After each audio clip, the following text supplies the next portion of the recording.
now to talk UEFA Champions League football, which had the final 6 matches to close out match week 1. Perhaps the most enticing of them all, perennial English Premier League title challengers, Mikel Arteta's Arsenal, making the trip to Bergamo, Italy to face last season's Europa League champions, Atalanta. We have the highlights. The idea is to get very competitive games right from the start. We've certainly got one here, Stuart. Well, Saka goes, and it's a very good save by Karnaseki, and another one on the follow-up as well. To get down that low, trying to emulate Manchester City and come up short 2 seasons running. And here's Martinelli. Turpin. Well, that is a penalty. The stage is set. And Raya saves, but Retegi and Raya saves again. Double save. Sensational work from the Arsenal keeper. Bit of a message. Probe from side to side, the home team. Quadrado winding it up. He's still got that in his locker. Last chance. Barely that. 4 minutes are up. And the game is over. All right, these are the other results from today. Benfica defeating Cervena Cervera 2-1 by Leverkusen. 4 goals in that match against Feyenoord. Arsenal a 0-0 draw against Atalanta, as you saw in those highlights. Atletico Madrid overcoming RB Leipzig 2-1. Brecht 2-1 against Sturm Graz, and Monaco, wow, 2-1 against a 10-man Barcelona team. Let's take a look how the table looks right now. Okay, so Ricardo, remember we have a new format, which means it's very, very tricky. So round of 16. Yeah, so it's 36 teams, and 16 of them will get through to the knockout stages of the competition.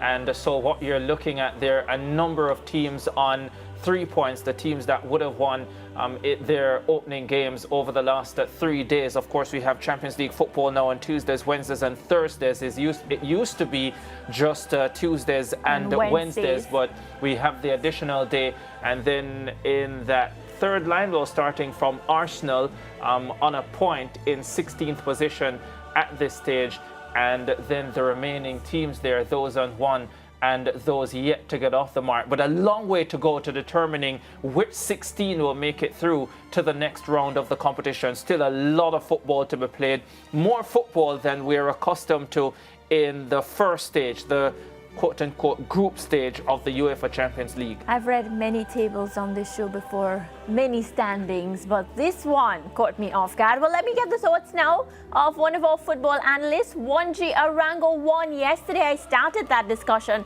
about this new format of the Champions League. What was that table like just now? Looked more like a maze. But anyways, I mean, there's a lot of good things, there's a lot of negatives, depending on where you want to stand in regards to it. And one of those, and I'll give Arsenal Atalanta as the main example, is that the margin of error is a lot wider. It's a lot more expansive for teams, knowing, of course, in both teams' cases, and even in cities as well, that's another example I could give, that, well, I have a very difficult match, so let me try and be a bit more conservative. Let me have a more conservative outlet, knowing that I also have injuries that I have to contend with, because this weekend I have a much more difficult match at the weekend. Of course, City and Arsenal playing at the Etihad this weekend. Even Atalanta playing against Como, and the Derby de la Madonnina going on with Inter and Milan. So it does accommodate for that, if you want to look at it from a positive perspective. But yeah, it does extend. The calendar ends up being more constricted, especially for Premier League teams. When you consider January, they're not only playing Premier League, they're also playing FA Cup, and they're also playing Champions League. Yeah, a bit constricted. Yeah, a bit constricted, for sure. Well, Juan, let's now get into the details of today's matches. So Arsenal could only manage a draw against Atalanta. I would say there were not much opportunities for Arsenal to score today, but David Raya, he is making the headlines for those saves that he made in today's match. So what did you make your complete assessment of Arsenal against Atalanta? In Arsenal, we saw how they were comporting themselves against Spurs, so we knew that was a harbinger of things to come. Knowing the amount of injuries, knowing that there's certain players coming back, of course, Calafiori, and being the injury that he's coming back from, and also knowing that you have other players that are kind of out of the mix in Martin Odegaard, and you have an opportunity to A, bring those players that are starting to get healthy back, and B, having to change your defensive or your tactical output in a different way. It ends up being important against the Atalanta side, who weren't just going to say, well, we're playing like Arsenal against Arsenal, and we're not just going to go all out to try and beat Arsenal. So, hey, why not try and find some happy medium? And I guess you can find that in both teams in this match, because there were, like you said, very little opportunities. Yeah, and we just have to remind our viewers, Atalanta, they won last season's Europa League, so they are a quality team. And you saw that in the manner in which they dealt with Arsenal earlier today. Now, you mentioned Martin Odegaard. He is sidelined because of an injury. Gabriel Jesus steps in as captain. What did you make about his captaincy? There wasn't much to talk about because he didn't do too much. I mean, yeah, okay, fine. I mean, probably the move that kind of interested me a little bit more was Kai Havertz playing in that quote-unquote Odegaard role. And, well, yeah, it doesn't offer too much. So, I mean, again, it was a very limited match offensively if you want to look at it from that perspective. And even the penalty itself, I still have some doubts, even watching it 10, 15, 20 times over again.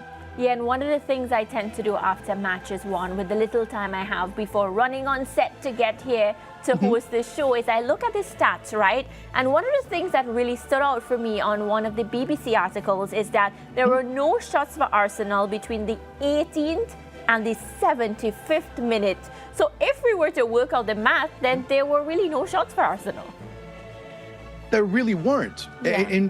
But it was by design, I guess you could also say, because Arsenal against Spurs didn't have much possession. They also didn't have many shots on goal. Yeah, of course, they end up winning that game, but this defensive layout ends up being what lends itself, because people tend to get too obsessed with possession and shots on target, but also the beauty in what Arsenal's been able to do, or know that they can do, is that they can play without the football just as much as they can play with it.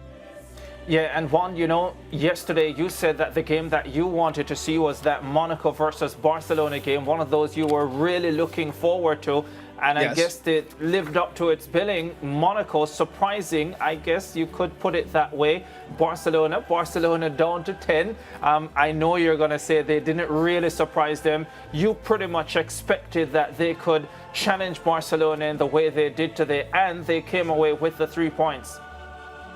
Well, yeah, but I didn't expect Barcelona to be down to 10 men so early. So let's scratch that part out, so I can look like I went, I batted 1,000, if you want to say that. Yeah, I mean, Monaco's a difficult team to play at the end of the day. I mean, they're not mincemeat. They're the runners up in Ligue 1 last year. They gave PSG a battle. And Barcelona had their defensive mistakes too. Let's not kid ourselves. I mean, they did give Monaco some opportunities, and just like Monaco ended up giving Barcelona their lone opportunity, especially when they were a man down with Lamine Yamal. So yeah, it ends up being that, and knowing that they were a man down for so long, you couldn't expect anything else than maybe a positive result, whatever that you can define that as, for Monaco. Yeah, Eric Garcia given a red card that was in the 10th minute of the game, so Barcelona playing, majority of the game with 10. Let's talk about Lamine Yamal becoming among the youngest scorers in the history of the UEFA Champions League with his 28th minute goal to get Barcelona back into the contest after they had gone behind. What else can I add that we haven't said about him, or what anyone else has said about him? I mean, the list of accolades just keeps it keeps growing, and of course it does keep him glowing in the world football scene. I mean, what he's able to do on that play it is nothing short of amazing. I mean, look at how he cuts back in. Look at how the defense really is like kind of backpedaling, not knowing what he's going to do. He wants to send a pass, but he's also being able to cut through the defense. And so I mean, it shows. And not only that, if you look at it all the way from the time that the ball goes into his area, how he sets himself up, where Any other player would have committed a foul when he's going up against the right back. He ends up laying off. The defender ends up dropping back, wanting to look for the contact, but he has enough maturity to understand when to put in his body, when not to, and of course start the play that leads to the goal. Yeah, and in the little time we have left, Juan, I know yesterday as well you said that you were looking forward to that Atletico Madrid RB Leipzig game. Atletico Madrid coming from behind to win this one by 2-1. Antoine Griezmann in the 28th minute getting the equalizer after they had gone behind in the 4th minute, and then the winner coming from Jimenez in the 90th minute of the contest. A pretty good win for Atletico. Very good one. And like I said, it was a very difficult contest for them against RB Leipzig.